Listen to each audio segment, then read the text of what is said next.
"O Mukunda, my life, did I really hear what I think I heard today? If I say it, I will surely die. The words do not want to come out of my mouth. Gauranga is really going to leave Navadvip? We had no idea, but when we saw Gaura this morning, he was sitting with his head bowed in thought. Streams of tears flowed from his eyes and washed over his chest. His moon-like face had lost its luster. When we saw him like that, our own hearts fluttered and we could not ask him anything. For a moment, I regained consciousness and humbly asked him the question, and that is what he told me. I was so disturbed that I ran here to you right away without saying anything further to him. I have told you this, and now do what you can. As far as we are concerned, I don't think we have any hope of continuing to live." When he heard this news, Mukunda started to cry. He could no longer keep his composure when he looked at Gadadhar. Govinda Ghosh says, "Let it not be, for if he leaves, I will die." So, this song is composed by Govinda Ghosh, which is where he is. The song is as if Gadadhar Pandit is speaking to Mukunda Datta. So these are two associates of Lord Chaitanya, and this is before Chaitanya Mahaprabhu accepted sannyas in Navadvip. So this is the mood of the Navadvip Vasis. Govinda Ghosh is one of the associates, parishads of Lord Chaitanya, who lived in Navadvip. I'll speak a little bit, I'll just read about him from this book after the song. And I just read the translation. So this is sung similar to, this is how I know how to sing, and is similar to Guru Puja tune, except the first two lines will go differently. So you could just, until the second line, we're not actually playing. Just Pranera Mukunda he kiya ji sunilu achambite.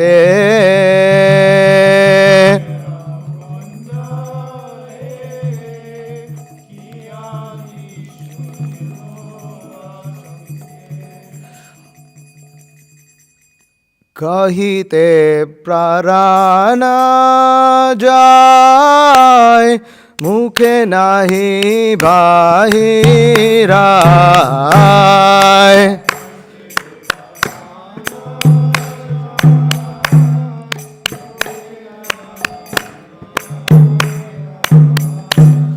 Kahite parana jai mukhe nahi bahirai.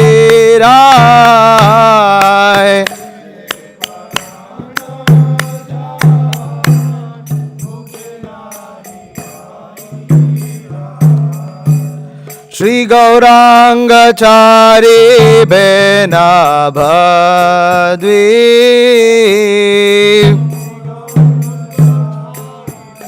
Navadvi. Shri Gauranga Chari Bena Bhadvi.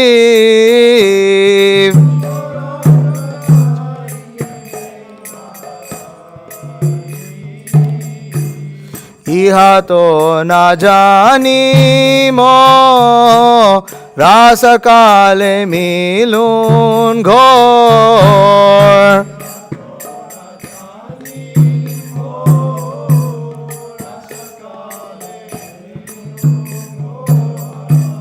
Avanat mathe ache bhashi.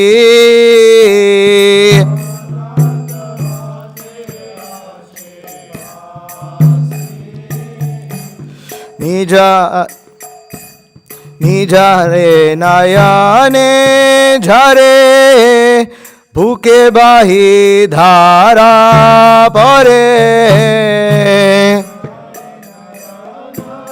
Jhare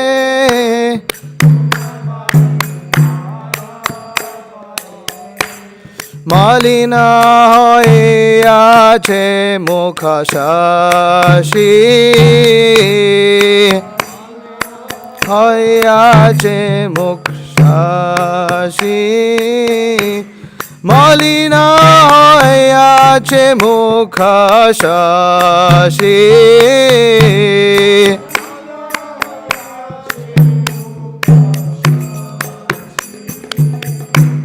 দেখিতে থখনা প্রাণ সদা করে আঞ্চান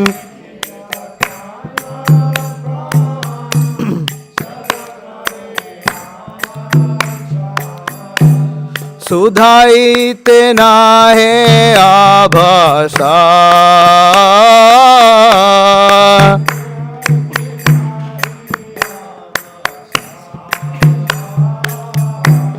সুধাইতে নাহি আভাসা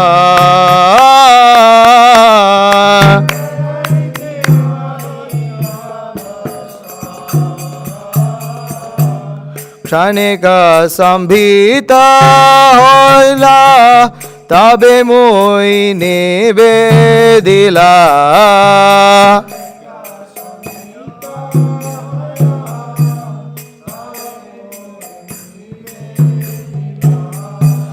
শুনিয়া দিলেন তো উতার দিলে না উতার শুনিয়া দিলেন উতার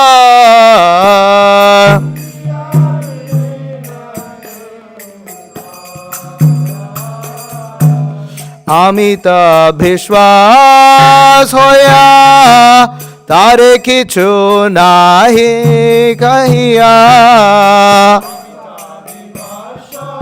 হইয়া তারে কিছু না কহিয়া ধাইয়াইলুন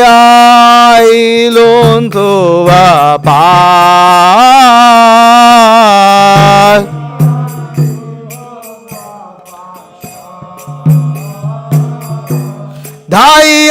ধাইয়াইলুন তো পাশ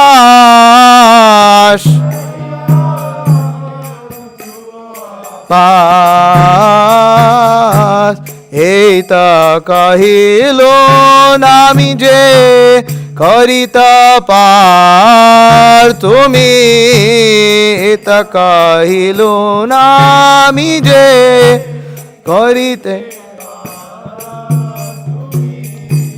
মোর নাহি জীবনের আস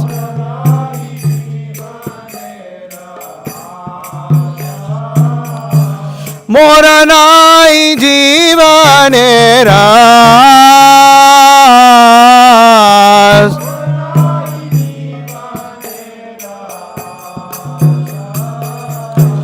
শুনিয়া মুকুন্দ কাণ্ডে হিয়া তীর নাহি বাঁধে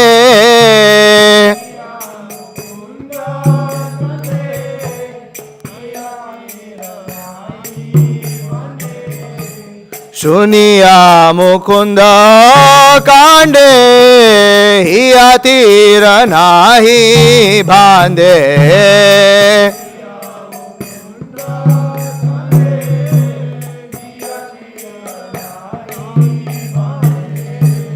গদাধর বদন হেরিয়া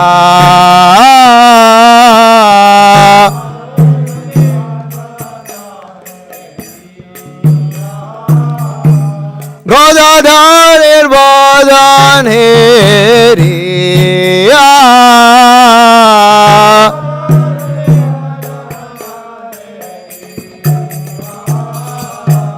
হে গোবিন্দ ঘোষ কয় ইহা যে নাহি হয়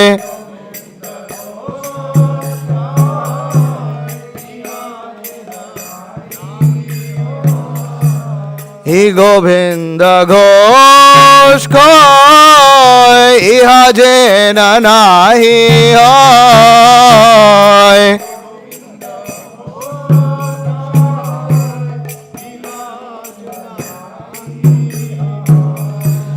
তবে মই যাইনো মারিয়া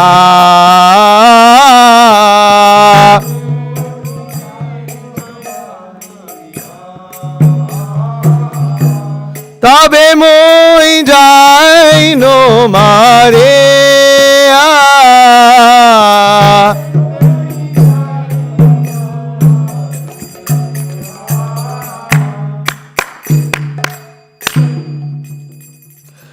So this is a song sung in lamentation, so it doesn't go fast. We can't. It's not. It's there's probably a more sorrowful tune to sing this in, but this is all my limited intelligence can grasp. So, okay, let me say my prayers before I read something about Govinda Ghosh. Om Ajnanatimirandhasya Jnananjana-shalakaya Chakshurunmilitam yena Tasmai Shri Gurave Namaha Shri Chaitanya Manobhishtam Stapitam yena Bhutale Swayam Rupakadamahyam Dadati Swapadantikam Vandeham Shri Guru Shri Utavpadakamalam Shri Gurun Vaishnavamscha Shri Rupam Sagarjatam Sahagana Raghunathanvitam Tam Sajivam Sadhvaitam Savadhutam Parijana Sahitam Krishna Chaitanya Devam Shri Radha Krishna Padan Sahagana Lalita Shri Vishakhanvitamscha He Krishna Karuna Sindho Dina Bandho Jagatpate Gopesha Gopika Kanta Radha Kanta Namostate Tapta Kanchana Gaurangi Radhe Vrindavaneshwari Vrishabhanu Sute Devi Pranamami Hari Priye Vancha Kalpatarubhyascha Kripa Sindhubhyevacha Patitanam Pavanebhyo Vaishnavebhyo Namo Namaha Jaya Shri Krishna Chaitanya Prabhu Nityananda Shri Advaita Gadadhara Shri Vasadi Gaura Bhakta Vrinda Hare Krishna Krishna Krishna Hare Hare Hare Rama Rama Rama Hare Hare. It is broken. Yeah, I know. It's too late. I realized it. Well, I mean, if you can get one, we could switch it out. Yeah.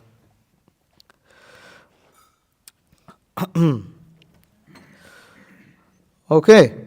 So, Govinda Ghosh. Govinda is counted amongst Chaitanya Mahaprabhu's personal branches. Chaitanya Charitamrita, Adi Leela, chapter 10, text 118.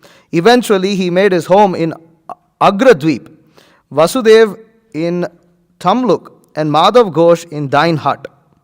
Govinda Ghosh Thakur's house is not far from Agradweep in Kashipur, Vishnutal. Some are of the opinion that Vishnutal was his birthplace. Govinda Ghosh participated in Mahaprabhu's Leelas in Srivas Angan and in the Nagar Sankirtan to Kashi's house, and in the house of Raghava Pandit.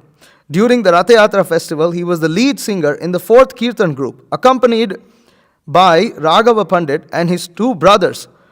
Accompanied by his two brothers, this is Govinda Ghosh's two brothers, Chota Haridas and Vishnu Das, along with Sri Raghava Pandit.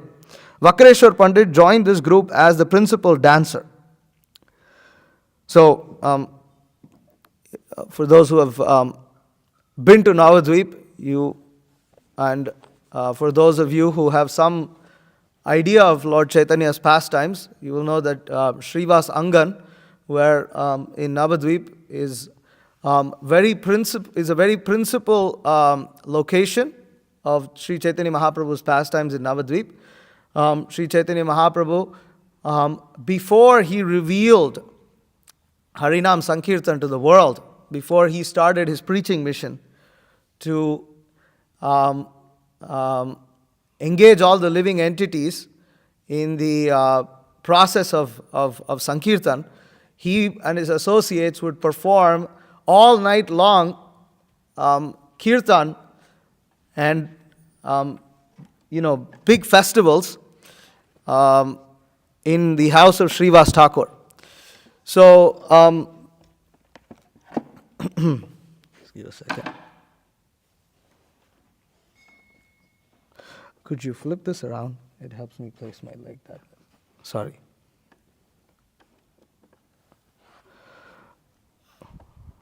Thank you.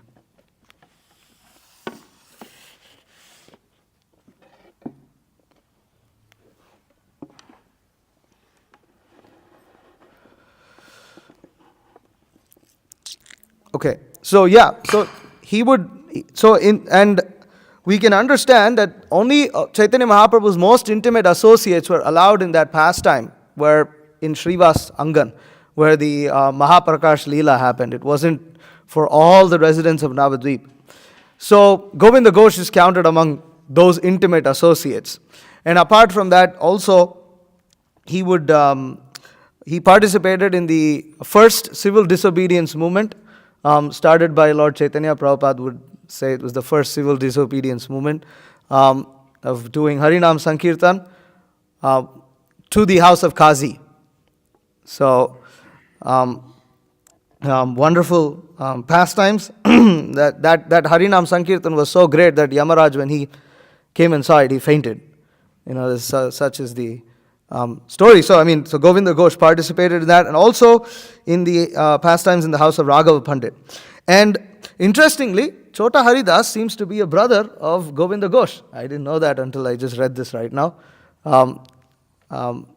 Chota Haridas, there's an entire chapter dedicated to his, the pastime with Chota Haridas in the Chaitanya Charitamrita.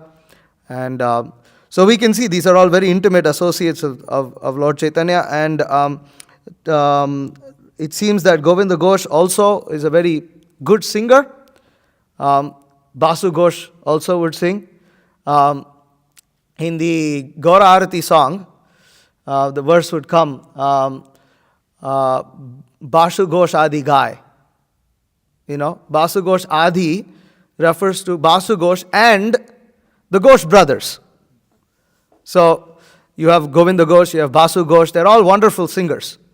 So you can see he used to please Lord Chaitanya with his singing. And also, Vakreshwar Pandit, who's glorified many times in Chaitanya Charitamrita as a wonderful dancer, danced in his group at the Rath Yatra. So very special group. On Mahaprabhu's direction, Govinda, is a very nice pastime here, just one more paragraph. On Mahaprabhu's direction, Govinda revealed the Gopinath deity from a black stone in Agradweep. Mahaprabhu also instructed him to get married. There is a legend that Govinda Ghosh's wife and son both died untimely. As he grew older, Govinda began to wonder who would perform his last rites, as it is considered important to have a son who can do the Shraddh ceremony on his behalf. Govinda had a dream in which Gopinath appeared to him and said, "Don't worry about this. I am your son, and I will perform the Shraddh ceremony for you myself." When Govinda Ghosh finally departed this world, Gopinath, the deity, Lord Gopinath, was true to his word and offered Pinda on his behalf.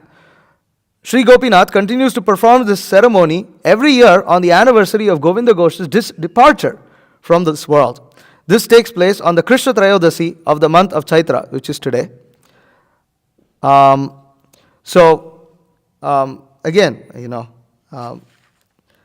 such an amazing associate that the Supreme Lord performs the Shraddh ceremony every year,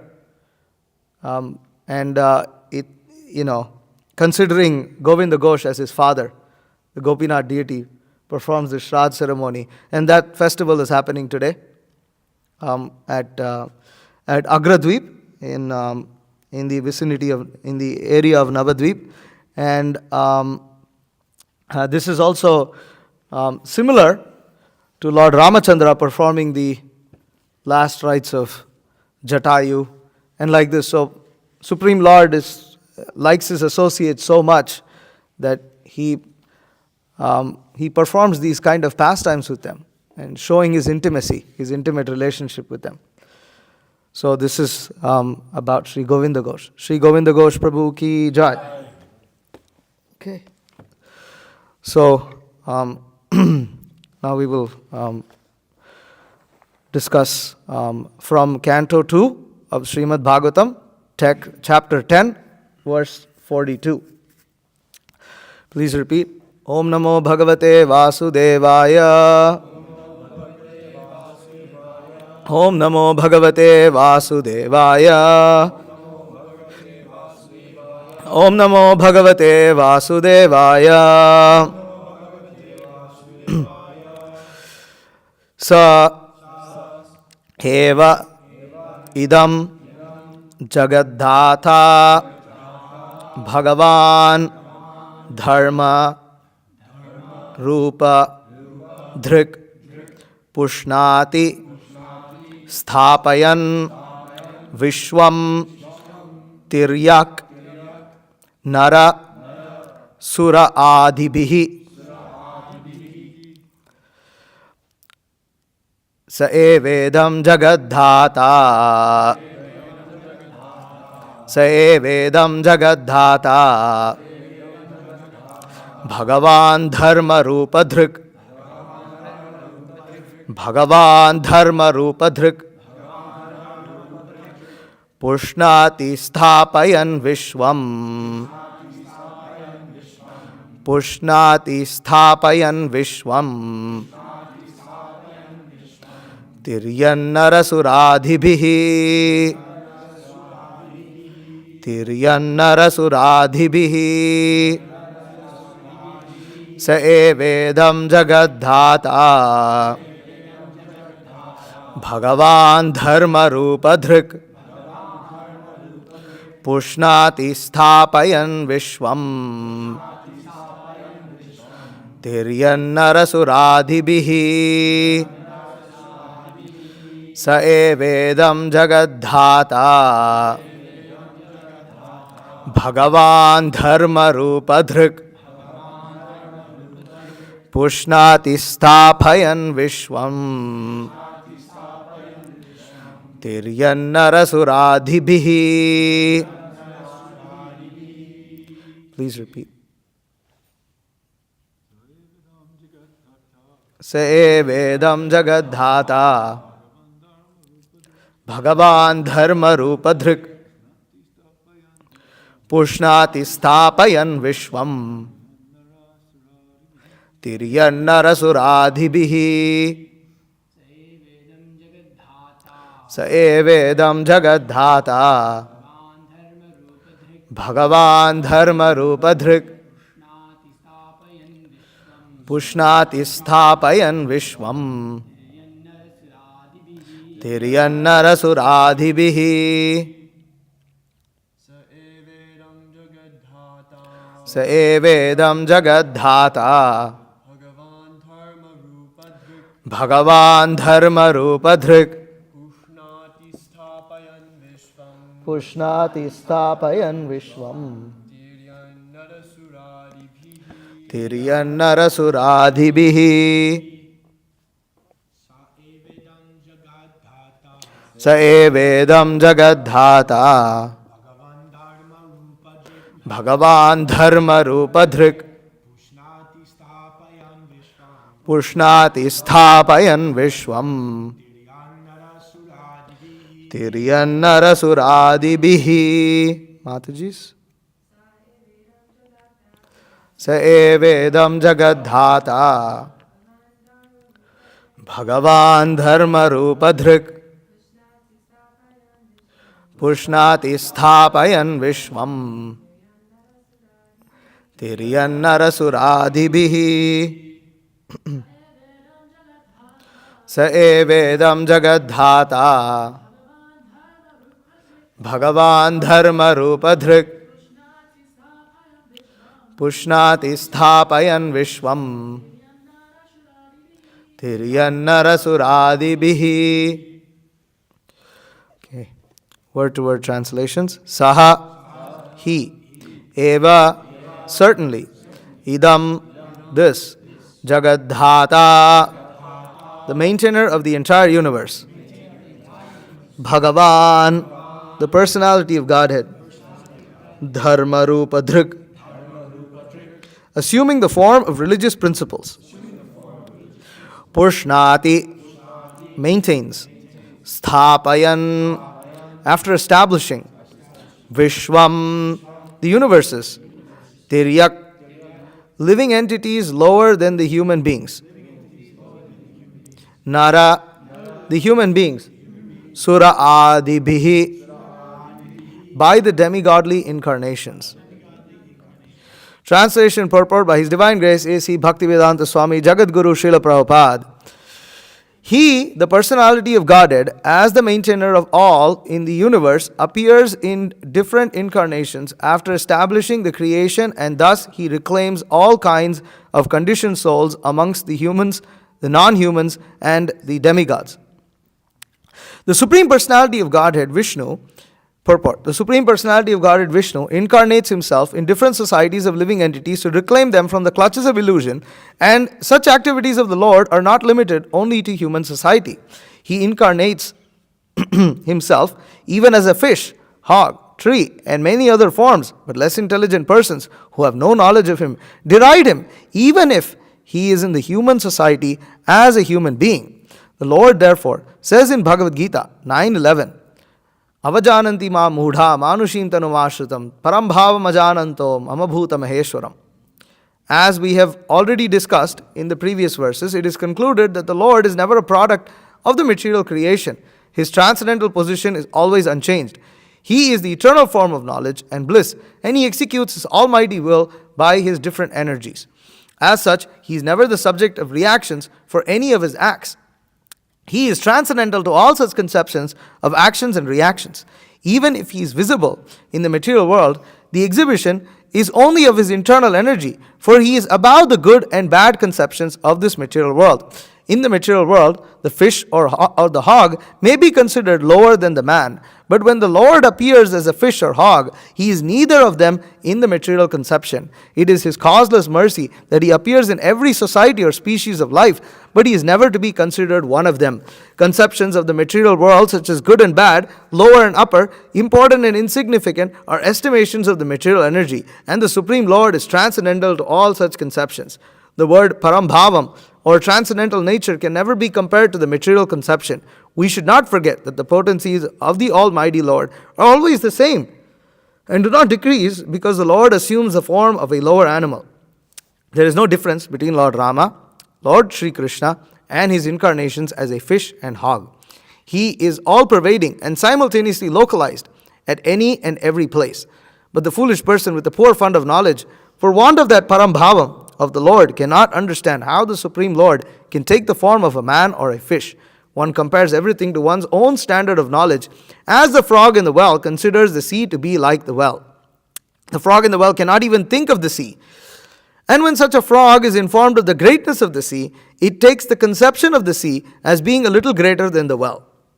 As such, one who is foolish about the transcendental signs of the Lord will find it difficult to understand how Lord Vishnu can equally manifest himself in every society of living entities.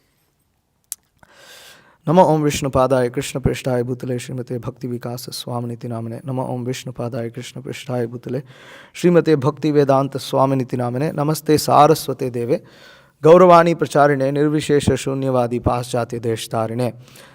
Jai Shri Krishna Chaitanya Prabhu Nityananda Shri Advaita Gadadhara Srivasadi Gaura Bhakta Vrinda. Hare Krishna, Krishna Krishna, Hare Hare, Hare Rama, Rama Rama, Hare Hare. Sa evedam jagadhata bhagavan dharma rupa dhruk pushnati sthapayan vishwam tiryan narasuradibhihi. He, the personality of Godhead, as the maintainer of all in the universe, appears in different incarnations after establishing the creation, and thus he reclaims all kinds of conditioned souls amongst the humans, the non-humans, and the demigods. So, here, the feature of the Supreme Personality of Godhead, that he incarnates. The Supreme Personality of Godhead is not someone who just created this universe, created this world, and then really has nothing to do with it. Many times, at least before I came to Krishna consciousness, when I would sometimes read of how, different, sometimes it seems that God had spoken to different people in different places in different times, I would wonder, well, why doesn't he do it anymore? Or because sometimes you look at all this as being something, you might wonder that even if you, as a theist,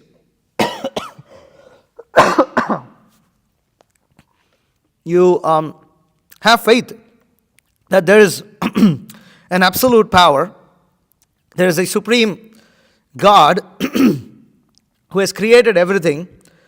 Sometimes you wonder, well, if he's a sentient being, and he's said to be all merciful, he's said to be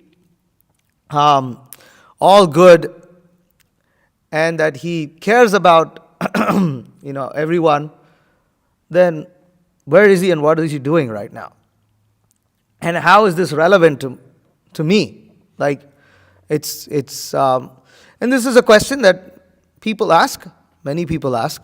Like, you see God in the Bible speaking to Moses from a bush, and all this, and then it does it does cause one to ponder. Well, does he do anything right now?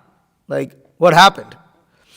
So, the Srimad Bhagavatam explains that no, the Supreme Personality of Godhead appears in various forms, and in fact, he is more connected.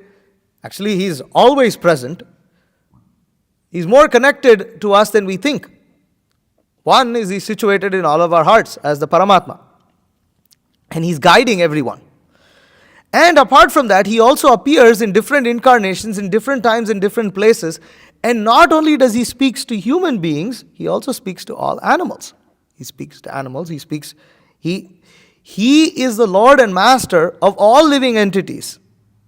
That can be plants, animals, all species, including human beings. So Srila Prabhupada makes that point here in this purport. He says, what is that?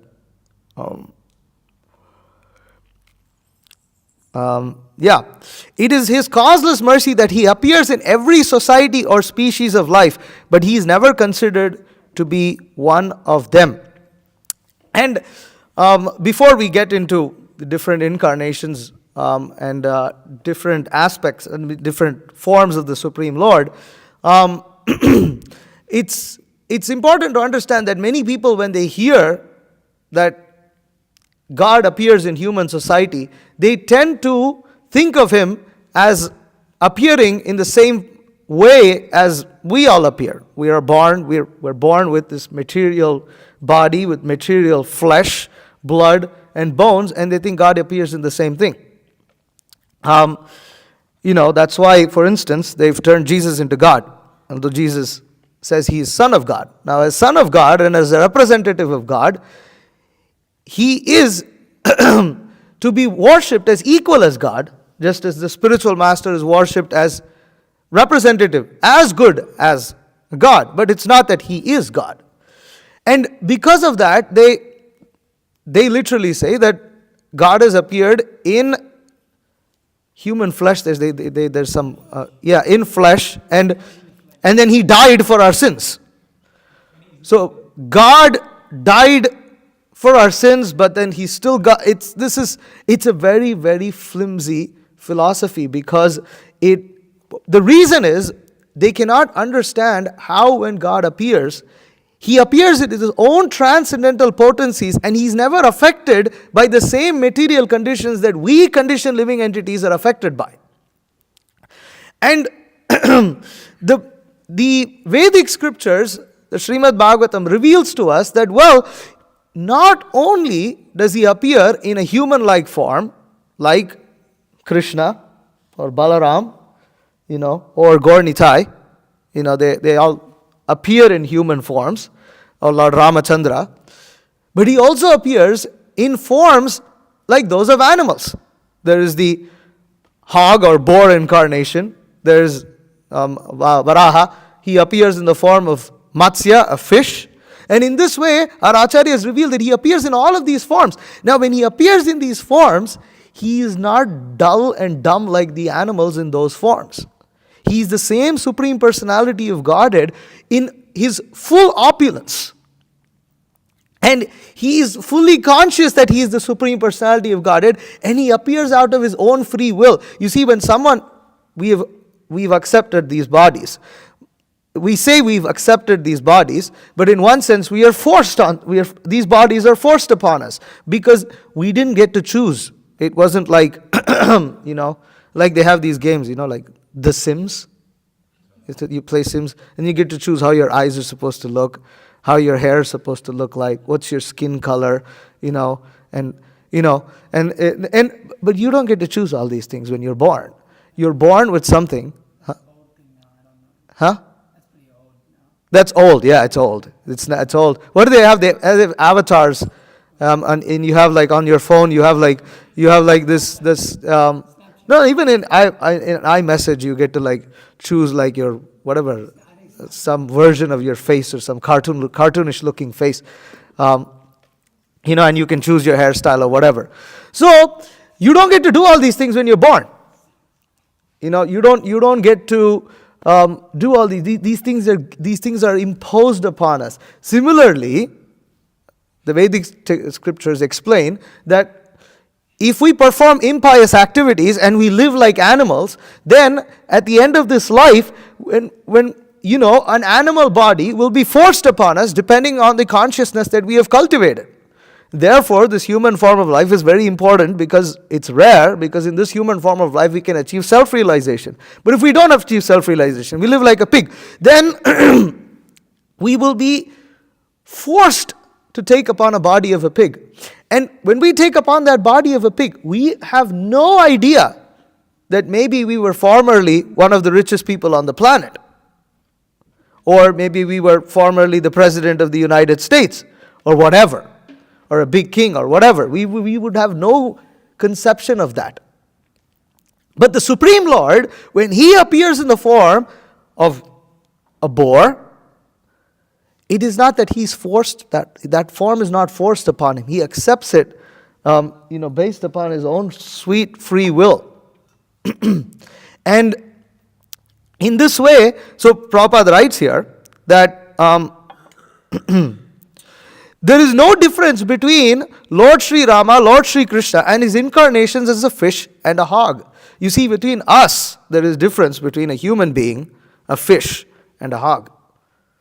You can't, we like to eat certain things, the hog doesn't like to eat that. And we are not supposed to like what the hog likes to eat.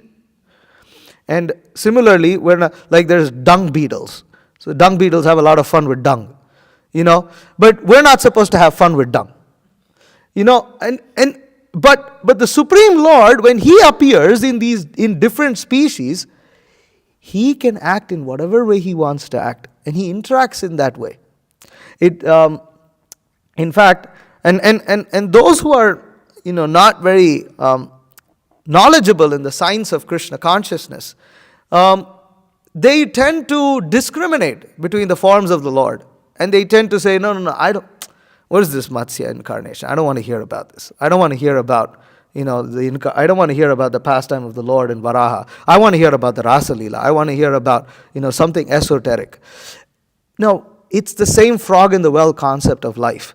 Because you're a human being and your sense gratification is that of a human being, when the Supreme Personality of Godhead performs His pastimes as a human being, you accept those forms, accept those pastimes with the misconception of your conditioning, and then you reject the pastimes of the Supreme Lord, which are not relatable to your sense gratification.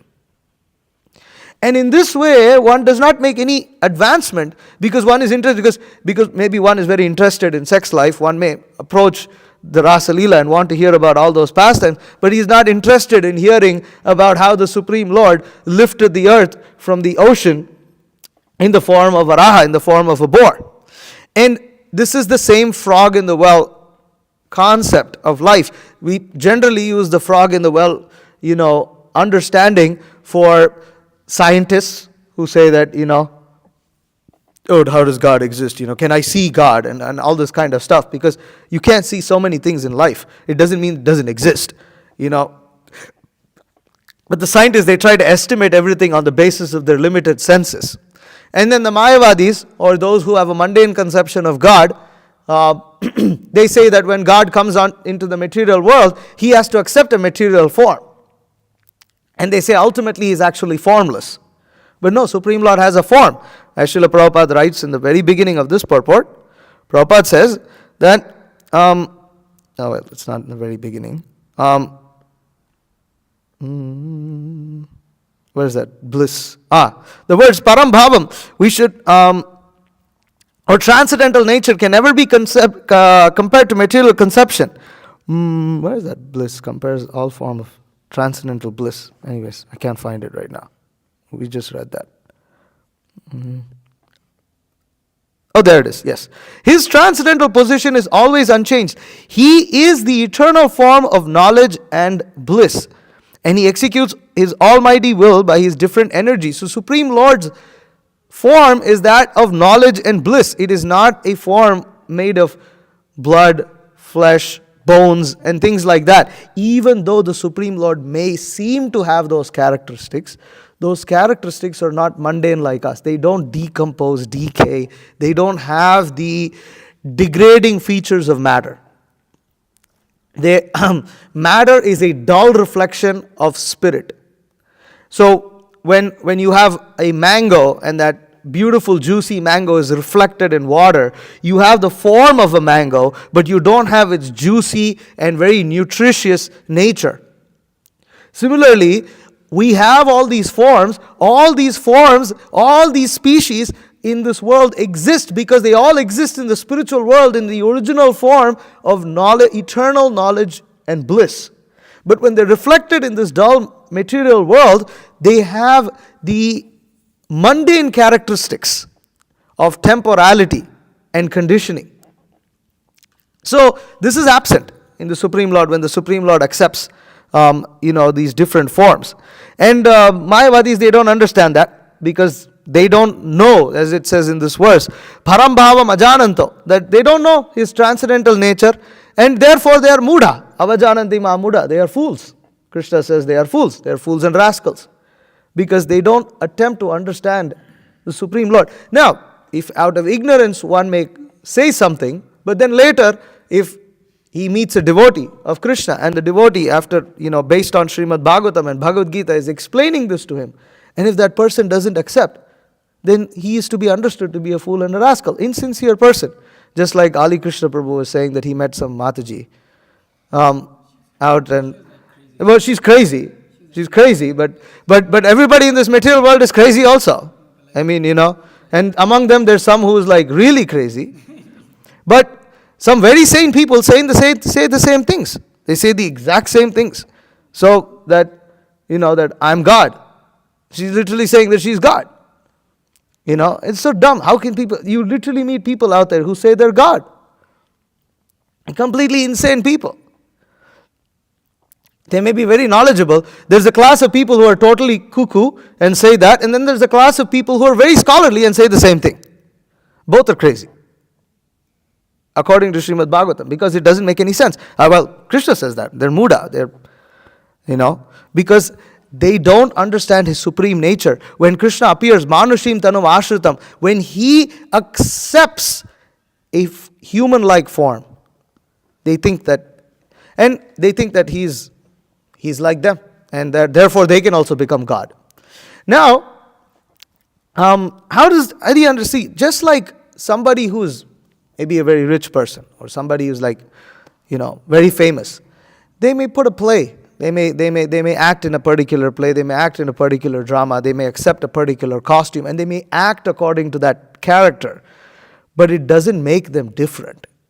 They are fully knowledgeable that they are acting in that role, and they accepted that role voluntarily, and they execute that role voluntarily. What is the difference between a mundane drama actor and the Supreme Lord when he accepts his incarnations? The drama actor can only cover up his real identity only so much. But when Supreme Lord accepts a mood, when he accepts a characteristic, he accepts a body that he exhibits a body, let's say that. He exhibits a body that is fully perfect according to that mood. And his acting is so perfect that those who are envious of the Supreme Lord become deluded by such acting. They think, oh, he's just some ordinary human. He's just some ordinary person. Whereas, so really good actors, even in the material world, are capable of fooling people. What to speak of Supreme Lord? When Supreme Lord comes, he doesn't even just come. His associates, Supreme Lord, his associates are capable of accepting forms and enacting those characters for the pleasure of the Supreme Lord so perfectly that the envious living entities become completely bewildered. And those who are sincere become attracted to the Supreme Lord. This is amazing. This is amazing. Let me also become a devotee of the Supreme Lord so that I can also participate in these pastimes, in these wonderful pastimes. So this is Supreme Lord. He puts on a play. And why does he put on this play? So that's the topic of this verse. Why does he put on this play? So, Srila Vishwanath Chakravarti Thakur, in his commentary on this verse, he says, the maintainer of the universe, Bhagavan, accepting the form of Vishnu, establishing this universe, maintains it with the animals, men, and human beings expressing their own natures of maintenance. Commentary, Dharma here means Vishnu. From Dharma there is preservation of the universe, and from lack of Dharma there is destruction. The creation is endowed with Dharma and Adharma. The birds and beasts protect themselves, their offspring, friends and family by their nature. So Vishwanath Chakravarti Thakur gives a very interesting commentary here. Prabhupada doesn't touch upon that topic. He actually follows, in this purport, he's following Jiva Goswami. But what does Vishwanath Chakravarti Thakur say? Vishwanath Chakravarti Thakur says that the Supreme Lord, he encourages all the living entities to follow Dharma. Because Supreme Lord is the maintainer of the universe. Vishnu is the maintainer of the universe. Brahma creates, Shiva destroys, Vishnu maintains. So how does he maintain this universe? Dharma samsthapanataya sambhavami yuge yuge. That he appears in every millennium, in every age, to establish Dharma. Why establish Dharma? Because it is through Dharma that the universe is maintained. Vishwanath Chakravarti Thakur therefore says, he says, from Dharma there is preservation of the universe, lack of Dharma there is destruction. So when Dharma is not practiced, then there is destruction. But what is Dharma? Srila Prabhupada would often explain what Dharma is. Dharma is the intrinsic nature of a particular thing. Right? It is the intrinsic nature. It is what the thing is meant to do. And Srila Prabhupada would explain that the Dharma of fire is that it gives heat. It's heat, that it's hot. Therefore, it's fire. That, if fire doesn't have heat, then what is fire? If it doesn't burn, then it's not fire anymore. Similarly, the nature of water is to make it wet. And Srila Prabhupada would explain that the dharma of the soul is to worship the Supreme Lord, is to serve the Supreme Lord. Dharma is to serve. Prabhupada would explain that the spirit soul's dharma is to serve. And Prabhupada would explain that all living entities, especially in the human form of life, we can see that we are always serving someone else in some way, shape, or form. Even in our bodily concept of life, if a man is protecting his child, he is thinking that he's doing this for himself. But the child is attached to his conception, and therefore he serves that child. And Prabhupada explains that what the president of the country is serving the citizens of the country, or supposed to serve, but at least there is that show that goes on. And in this way you can see that every living being is engaged in the service of some other living being. Even among the animals you will see that there is that intrinsic nature of serving. Now, that is the dharma of the soul, but there is also dharma of the body. And dharma of the body is what? What is dharma of the body? What is the goal of dharma of any body? Huh? No, it's not procreation. Huh? No. Any body. Any body. No, to maintain, preserve. Dharma means to preserve. So dharma is the goal of dharma is preservation. So to preserve the soul, or the proper consciousness of the soul, one has to serve the Supreme Personality of Godhead. Otherwise, one becomes forgetful of one's relationship with Krishna, and then the soul acts like it is matter. So then the soul goes through misery, difficulty, threefold miseries of material nature. Similarly, the body is the goal of dharma of the body is to preserve the body. And therefore, dharma of the body is meant to preserve the body. And similarly, dharma is meant to preserve the entire universe. And when dharma is executed, there is no lack of any needs. All needs are taken care. When dharma is executed, needs are taken care. So Supreme Lord comes to encourage living entities to perform dharma for their own benefit. And Vishwanath Chakravarti Thakur writes, the birds and beasts protect themselves and their offsprings and friends and family by their nature. Meaning that because the lower living entities, the animals, the birds, the beasts, they act according to what science likes to call instinct. But this instinct is nothing but their nature. And because they act according to their nature, they are preserved. They are protected. They are provided. The squirrels have no starvation problem. The pigeons don't have any problem. The birds and beasts, they are all living somehow. It's only the human beings who cause suffering to others. But otherwise, the birds, when they execute their natures, they are protected by the Supreme Lord. But human beings, they become subject to misery when they do not perform dharma, when they don't act according to the nature. And what is the actual purpose of human life? The purpose of human life is to achieve self-realization. And that the purpose of dharma, varnashamacharavata, purushena parafpuman, vishnor aradhyate panta, nanya tattosha karanam. Or what is that? Savai pumsam paro dharmo, yato bhakti radokshje, ahaitukya pratihata, yayatma suprasidati. That among all the dharmas of the human beings, there are so many dharmas, because you have to maintain yourself, you have to maintain your body, which means maintaining your offspring, maintaining your wife, maintaining society, etc., etc., etc. There are so many different duties, but among all these duties, the most important duty is to worship the Supreme Personality of Godhead. And when human beings forget this purpose, then even though they might be executing the preservation of their body, they are not executing the dharma of the human form of life. Because the human form of life is meant to proceed towards that purpose. It is meant to proceed towards self-realization. And Supreme Lord is actually so kind that He's given these Vedic scriptures. He's given the Vedas. What is, again, Bhagavatam says, what is it? When the Yamadutas were asked by the Vishnu Dutas, what is dharma? Can you explain what is dharma? Then they say, Veda pranayito dharma, hi dharmas tad viparyayaha, Vedo narayana sakshat, bhavati iti shushruma. I think Swayambhur iti shushruma. I'm mixing, I'm not probably saying the verse right. But so when the Yamadutas are asked by the Vishnu Dutas, what is dharma? Can you tell what is dharma? Dharma is that which is established in the Vedas. The Vedas say what is dharma for human beings. For animals, Supreme Lord is situated in their heart as super soul, and He tells them what dharma is. But human beings, He doesn't directly do that like animals. Why doesn't He do that directly like animals? Because human beings have they have the ability to exhibit free will.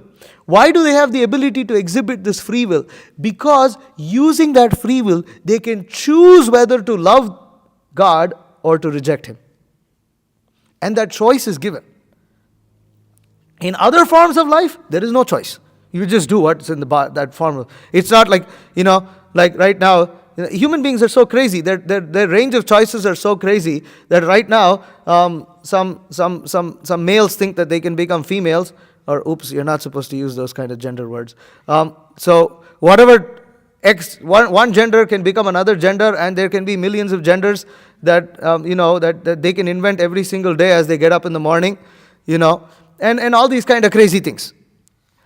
So, but animals can't do that. A dog can't look at a cat like, I'm attracted to that. I'm going to start, purring and meowing and doing all those kind. It doesn't have that choice.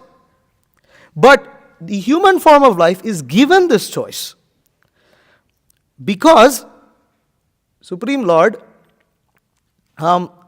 gives the human being the ability to achieve self-realization, and the goal of self-realization is to achieve love of God. And in other forms, you don't have that choice. You're not given that choice. And if human beings forget that the purpose is self-realization, then they suffer.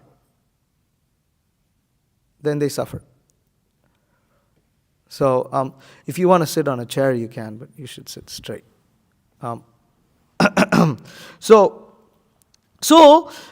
dharma is, the creation is endowed with dharma and adharma. So this is a very nice explanation by Vishnu Chakravarti Thakur for this verse, that he explains that Supreme Lord, He comes and maintains it with animals, men and human beings expressing their own natures of maintenance. So actually, Tiriyan Nara Suradibihi, Sura Adibi, Sura refers to, it's interesting that Bhanu Maharaj is translating it as animal, men and human beings. You would think, well, aren't human beings and men the same thing? Like, at least the same species.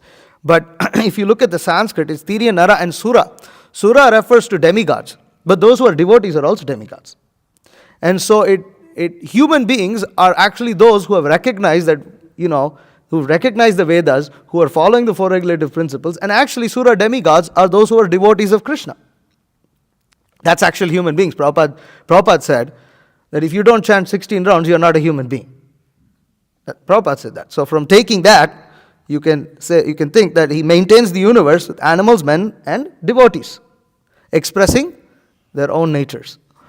So, and then in Jiva Goswami's Krama Sandarbha, he follows, Srila Prabhupada. Excuse me.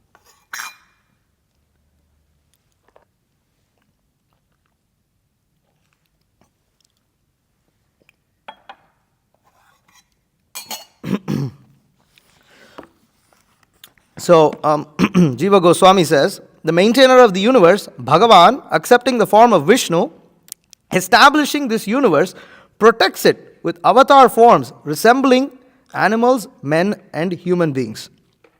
So, here Jiva Goswami, so Srila Prabhupada, like Jiva Goswami, explains that the Supreme Lord appears in incarnations, and in this way He protects, resembling animals, men, and human beings. Commentary: the Lord in the form of Vishnu maintains the world, Jagat Dhata. He protects Dharma itself, Dharma Rupa Drik. He protects the universe by forms similar to animals and humans, such as Matsya. So from this you can understand that Supreme Lord doesn't just give a scripture and tells, okay, all of you follow. But rather, Supreme Lord incarnates in different incarnations. And He, in these incarnations, He encourages the living entities to come closer to Him, because they can relate to those forms, because they are in those conditioned forms. They can relate to those forms. It is, I believe it was I remembered this after I sat down for the class, so I didn't have time to pull this up. But in the Bhagavatam, I think in the Varaha incarnation, when Lord Varaha roars, I think the boars roar along with him. I think there's a description like this or something like this, in that there are the animals roar along with or that the boars they become very happy. Something I remember. Maybe my memory is wrong. If somebody remembers, they can either support me or correct me.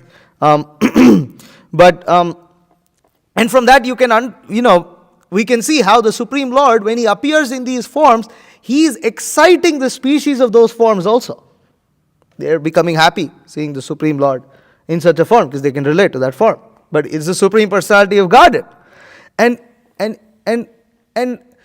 even though those forms may be in forms of ignorance, where they don't have the capacity to achieve self-realization, still Supreme Lord does not neglect them.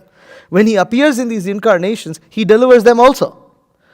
We see Lord Chaitanya, He goes to the, what forest is that? Which forest is? Jharikanda forest. The Jharikanda forest. And He engages in Harinam Sankirtan with all the animals. And the painting is really ecstatic. It's one of my, favorite paintings. It's really nice, because in that painting, it's very dramatic. where you see the servant of Lord Chaitanya, he's like this, like, in so much shock. And Lord Chaitanya is like, he's holding the hand of like a tiger, and he's like dancing, and then the tiger is hugging the deer, and then the two elephants are like, kissing each other or something like this, and it's like a really, really ecstatic scene. And I had the good fortune, mercy of Guru and Gauranga to actually visit the actual site of the Jarikanda pastime. And it's actually amazing because there's a riverbed, and on the banks of the river is stone, and then you have this like nice stream, beautiful, really crystal clear spring water, like stream flowing in that forest. And you see all these footprints, and they're real footprints. You see the footprints of deer, you see the footprints of elephants, you see the footprints of paws, like tiger, like paws, and they're all like intermixed, and it's not like you see two legs or something like that. It's like all mixed. It seems like they would have had party over there, like, jumping up and down and dancing. It's really ecstatic. And even now, because it's in such a remote, it's still in the middle of a forest. It's such a remote location. There's no development or anything, and it's like only the local villagers really know about it. And there's like a small temple, and you have to like going there is like you go only for that. There's nothing like other than that you get to see. But it's really nice, and bathing in that stream. But you can see that Lord Chaitanya, he related. Huh? No, not this time. This was like long back. No, that's completely off route. Maybe some other time. So now here's where you can also see the difference between Lord Chaitanya and other incarnations. In other incarnations, it seems that so if we were to take the where's that okay, one second. Srila Prabhupada writes in Canto 1, text I think 29 or 30 maybe. No.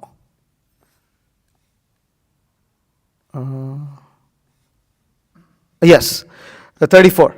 Bhavatyatesha satvena lokanvai lokabhavanaha leelavatara anurato devatirya naradishu.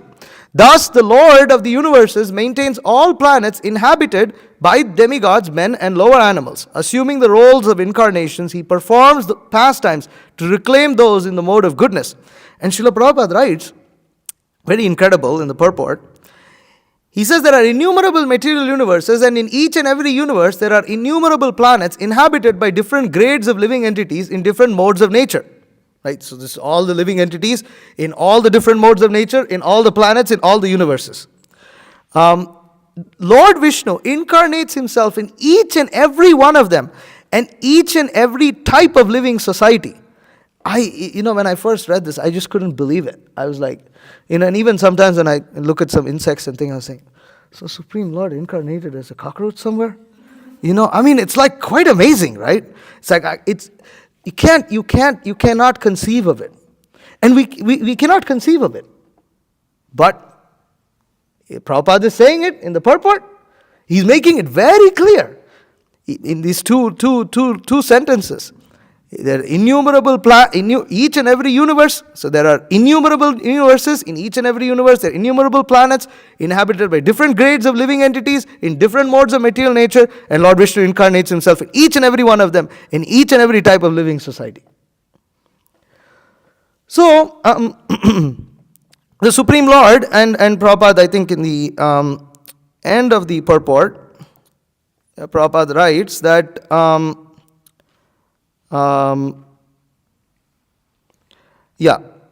such incarnations or sons of God are not making propaganda for going back to Godhead only within the human society. Their work is going on in all types of societies, amongst the demigods and in those other than human beings, meaning all kinds of animals and all kinds of species. But Lord Chaitanya, it seems like, his mercy is so expanding that he cut across all the species also. Even though he's in a human form of, human-like form, he engages all the animals in Harinam Sankirtan. So that was a really ecstatic, thing to think about. That Lord Chaitanya, you see how merciful he is. That Lord Chaitanya is showing us through the Jari kind of pastime that we should never think ourselves to be unqualified to participate in the beautiful Sankirtan movement of Lord Chaitanya. This Harinam Sankirtan and book distribution, we are never unqualified. If we think we're unqualified, we're in Maya. Because even dull species like animals were engaged by Lord Chaitanya. Even if you were to think you're a two-legged animal, Lord Chaitanya engaged the animals in Sankirtan. So we really don't have an excuse. We really don't have an excuse. So in this way, Supreme Lord, Lord Chaitanya, Yuga Dharma of this age, which is Harinam Sankirtan, this can not only provide us everything that we need. Lord Chaitanya doesn't just bless us with everything that we need to practice devotional service, but he also gives himself. He gives himself by giving us love of God. Krishna gives himself to us. And ultimately, in the end of this life, we can go back home, back to Godhead. Prabhupada said, this is guaranteed for someone who engages in the Sankirtan movement of Lord Chaitanya. So I'll stop here. If there are any questions or comments, please feel free to correct me. Jita Girish Prabhu.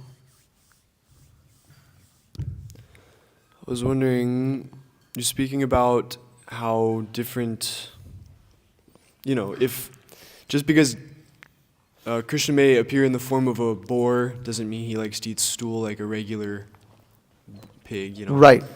But I was wondering, upon different incarnations, and I know they have different temples in India. They have Kurma temple. Do they have a Matsya temple? Is this existing? Matsya temple? I don't know of one. They have plenty of Varaha. There might be. Right. Varaha has plenty. Yeah. So I was wondering, upon different incarnations, they have. Does Krishna have a preference for the kind of food stuff he takes upon different incarnations? Like we see in different temples in India, the different kind of preparations they make specifically for different incarnations. I mean, I haven't heard that it specifically, for instance, Narasimha. From what I've seen, he gets more or less offered the same things that other Vishnu temples are offered. Because you see, there generally for the other forms of the Supreme Lord, it's just standard worship according to the Pancharatra.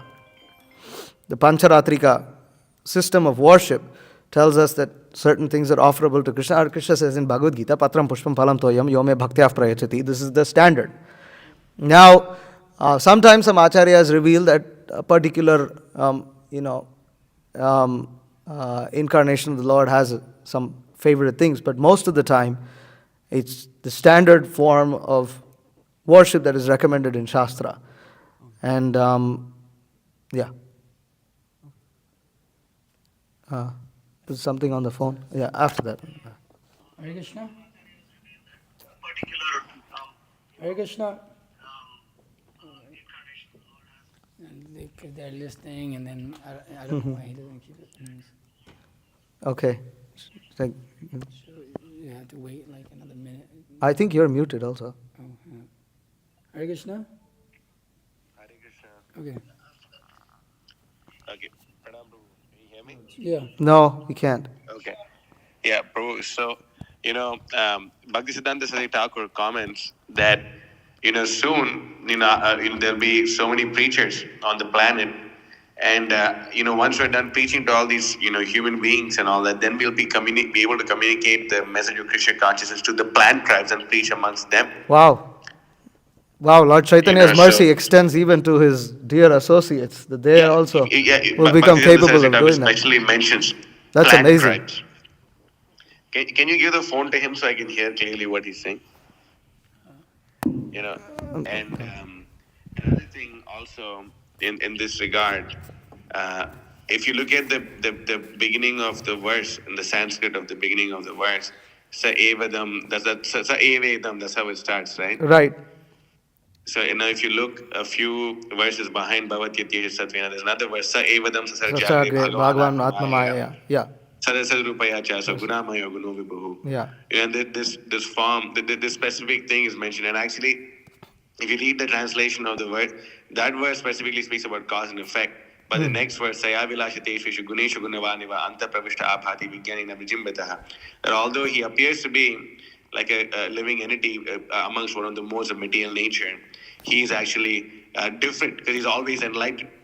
And then the verse right before Bhavatitesh Satvena, it speaks specifically about this point, the Supreme Lord appears, but I was very, amazed that it's the same Sanskrit, actually, the exact same Sanskrit. That's how the Right. verse begins, Yeah. actually. And then, this is another really amazing point that Bhaktisiddhanta Saraswati Thakur makes, that, the Supreme Lord is appearing in all these different forms, and then he quotes, Ye yatamam prapadyante tam sataiva jamyam. This is actually his commentary in the Chaitanya Bhagavat. I was looking at this recently, that the Bhaktisiddhanta Thakur's commentary on the Chaitanya Bhagavad, he says that the Supreme Personality of Godhead appears in all these different forms in order to please the devotees.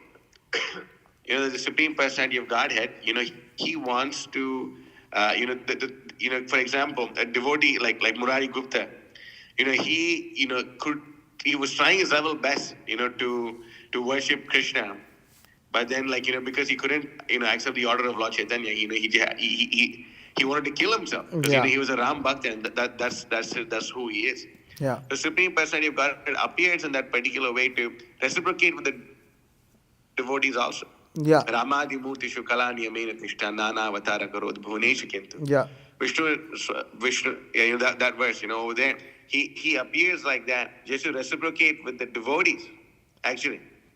And the form he really reciprocates with the devotees who are only into sweetness is that Vrindavan Krishna. Yeah. So it's like I was just saying that's a really amazing point. The plant Yeah, yeah. tribe sing, and then there's the other point that Bhaktisiddhanta Saraswati Thakur makes. Yeah. I just, there's also that he appears to annihilate the demons. I didn't touch upon the other two, maintenance of devotees and annihilation, because I didn't have more time to speak, because Right. just wanted to. That's why. Yeah, but this is a good point. Thank you. And Prabhupada makes this other really amazing point in the Krishna book. Again, this is the last thing I'll say. I don't want to hog the mic. Prabhupada says that, whenever Krishna appears, he writes this in the introduction to Krishna book, actually, that whenever Krishna appears, he appears along with all the other Vishnu forms. They all appear with him. And when Krishna appears, he only appears to enjoy. But when the aspect of killing is there, Vishnu kills. Yeah. But as far as Krishna is concerned, only Krishna enjoys. Prabhupada writes that in the Krishna book. Yeah. It's a very amazing point. Anyway, Okay. there's more, but we can discuss later. Hare Krishna. Good job. Hare Krishna. I have two questions for you. Yes. Earlier in the class, you mentioned how mundane materialists, they take the Supreme Personality of Godhead to be an ordinary person. What's the difference between someone like that and a resident of Vrindavan who also thinks Krishna to be an ordinary person? The difference is, one is doing it for the pleasure of Krishna, the other is doing it for the pleasure of their own senses. That's the simple difference. The devotees, Krishna expands his Yogamaya potency because they have so much desire to serve Krishna, and Krishna, in order to accept that service from them, his Yogamaya influences Yashoda Devi to think that this Krishna is just my son and he's an ordinary boy. But the living entities in the material world, however, have no concern or care for Krishna. They think that Krishna doesn't exist or Krishna is an ordinary person because they think that they are the center of the universe. So that is the very important difference. And once that difference goes away, once one is able to execute all of one's activities simply for the pleasure of Krishna, then one can reciprocate with Krishna in the different feelings of love, rasas. That makes sense. Thank you. And then my other question is, you were talking about free will, how we humans, we have the ability to choose, we have free will. My question for you there is, if we do have free will, why can't we choose how we want to show love to God? Why do we have to follow some prescribed method? You can choose, however, that choice has to be based on love, right? And there is a process to turn that that lust into love, right? So that the service, one does have an option, but one has to come to that platform to be able to choose that option. Prabhupada would say, first deserve, then desire. So we have to first deserve to choose what service we want to do, and then we do get to choose what service we want to do. That does happen on that transcendental platform, but it cannot happen as long as one has material desires. Actually, when one has material desires, one is thinking one is making a choice, but one is not making a choice. Bhagavad Gita, Krishna says that, what is that? The three modes of material nature, actually, that ahankara vimudatma kartaham iti manyate. Prakrite kriyamanani gunai karmani sarvashaha ahankara vimudatma kartaham iti manyate. That actually everything is conducted by the three modes of material nature. But the fool, puffed up fool thinks, I'm the one who's doing everything. So actually in material life, we don't have a choice. Our choices are influenced by the modes of material nature. When we come out of these three modes of material nature, for which there is a process, then we will actually be able to make choices. Until that point of time, we think we're making choices, but actually we're just being influenced by the modes of material nature. So it's the prescribed method here is just to get us to the point that we can make a proper decision, we can make an educated decision at that point on how we want to love God. You will reach that stage. It develops naturally. It's not like you become fully purified and then you're like, okay, Rama no, Varaha no. Parashurama yes. It doesn't happen like that. It's not mundane, because love of God, it develops naturally. And the attraction to the Supreme Lord develops naturally. And naturally the devotee gets attracted to something and he feels very satisfied with that. Yes, Prabhu. That question can be like at different levels. Because that question can be on the level of like someone who's actually like Krishna conscious, or like on the level of someone who's not Krishna conscious. Can I just love God the way I want to love God? That's a stupid question, because it's like, how can you? Because God is fully knowledgeable. He wants to be loved in a particular way. Yeah. That's also true. Yes. Therefore, He's given the knowledge in the Bhagavad Gita. Then it's up to the sincere seeker to seek out that knowledge and then learn how to love God from them. Not that you can just present Very good concoct your own process. So there's different levels to that question, but at least at the base level of those who are not Krishna conscious, they have to take the prescribed method. Otherwise, like you can offer meat to Krishna, but he doesn't want to take it. That's and my you're saying love. you want to show That's my love, but love that's for not God. love. Love also, it's a very good point. Thank you. Anything from the Matajis? Oh, 2 questions. Wow. Okay.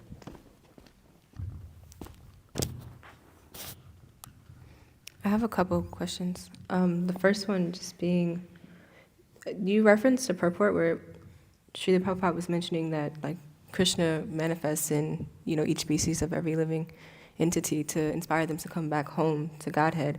But then I'm just curious, like if like in the human species of life, we have the intelligence to understand what that means. But then in these other forms of life, they're just moving on instinct. How does that happen?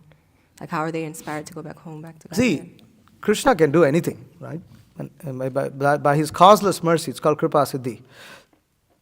By his causeless mercy, he can make living. If Chaitanya Mahaprabhu can make the animals dance in Harinam Sankirtan, which is not according to their nature. The elephants are not going to do Harinam Sankirtan. But Chaitanya Mahaprabhu can do that. So the causeless mercy of the Supreme Lord, God means he can do anything. So when he appears in those species, he somehow attracts them to him. Now, only so much is revealed to us in the scriptures. But acharyas give hints that these are there. Now we don't know. We don't have a Purana where Supreme Lord appears as maybe, a lizard or something. We don't know. But acharyas are saying is there, and Bhagavatam is saying is there, it must be there. But we can understand that just like human beings, and just like we see in Lord Chaitanya's pastimes, So Supreme Lord has a method of attracting them because ultimately He's in control of everything. He can change natures in whatever way He wants to change it. So devotees are also in these other living, like these other species. It's not just that devotees exist in the human Seems so. species. According to the purport that I read from Canto 1, Chapter 2, Text 34, Prabhupada is saying incarnations of God and His representatives. So, seems so. And then the last question, it might be one of those things which is just inconceivable, but in this purport, it was speaking about how Krishna, his form is, he is the eternal form of knowledge and bliss. And like it's easy to understand, like the universal form and kind of have a picture of that, but when it's just knowledge and bliss, like how does that manifest, that form? Well, manifest like this. This is a form of knowledge and bliss, eternal knowledge and bliss. Krishna standing right in front of us is Krishna and Balaram. Therefore, we have all these different descriptions and the Bhagavatam, how Krishna looks, and then the yogi is encouraged to meditate on those features of the Supreme Lord, and this is one of the reasons why deity worship is there, because one can observe the Supreme Lord and meditate upon His features and observe His features. Literally we have an arti every day, darshan arti, where one is meant to observe the features of the Supreme Lord. So is that okay? Even the devotees of the Supreme Personality God have the power to liberate even animals. Yeah, even devotees have potency to liberate animals. What to speak of Supreme Lord? Exactly. So if I understand correctly, so there's two dharmas, one for the body and one for the soul, right? And so how can somebody understand, like, if like you see like a family like on the street, like a mother and her children or something, and if you were to tell them that if you, if you live according to your dharma, your needs will be met, I don't understand, like, this Krishna shows up for everybody in different ways, so like, how do I ask this question? How to make it make sense? Can you explain to me, like, what do you mean by, acting in accordance to your dharma, like, in regards to your body? Like, what does that mean? So since your question is in accordance to human beings, of course, a human being's primary duty is to achieve self-realization. Now, when they do this, anybody can become Krishna conscious. Anybody can take to Krishna consciousness. But different people come from different circumstances. And when they take up Krishna consciousness, they're also educated as to how they have to deal with their material circumstances. But we also have to remember that in any material circumstance, one can chant Hare Krishna. Now, whether they do it or not is another thing. It is not that if somebody is hungry, we approach them and say, listen, body is temporary, just chant Hare Krishna. We give them prasadam also. We understand. And Krishna, if one is very sincere in Krishna consciousness, Krishna will make arrangement to the extent that one is not tormented by the body, at least when one is in a neophyte stage, one will not be tormented by the body to the extent that one cannot practice Krishna consciousness. If it may seem so, that will actually be because of the fault of the practitioner. And that's why it's important to take shelter of devotees. And for that one has to be humble. And that's where most people lose it, is they don't want to take guidance. Or they'll accept half-hearted guidance. And when they don't accept that guidance, then it's very difficult. Because it's very difficult for them to distinguish between what is their duty and what is what, and they cannot understand what is dharmic and what is not, because they don't have knowledge. And knowledge is not theoretical, but it is actually realized, and realized knowledge begins with showing humility. So this is an important thing to understand.